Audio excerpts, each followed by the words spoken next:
Bonjour mesdames, mesdemoiselles et messieurs, aujourd'hui nous allons étudier le diagnostic de l'ostéoporose. Il repose sur la mesure de la densité minérale osseuse par ostéodensitométrie, le plus souvent via la mesure de l'absorption des rayons X d'EXA. On parle d'ostéoporose si cette densité est en dessous de 2,5 déviations standard par rapport à la normale. Entre moins 2,5 et moins 1 déviation standard, on parle d'ostéopénie.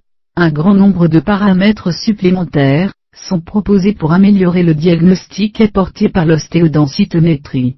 Le profil clinique, facteur de risque, peut être pris en compte par exemple avec le questionnaire FRAX développé par l'OMS et l'Université de Sheffield.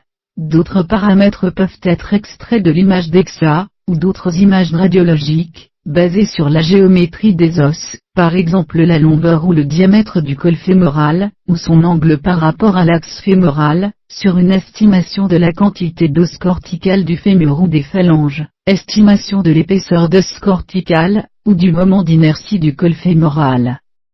Sur la recherche de déformation vertébrale, ou encore sur une analyse de la texture d'image DEXA dans le TBS, Trabecular Bone Score, permettant, selon la société qui le commercialise, d'évaluer la structure osseuse trabéculaire.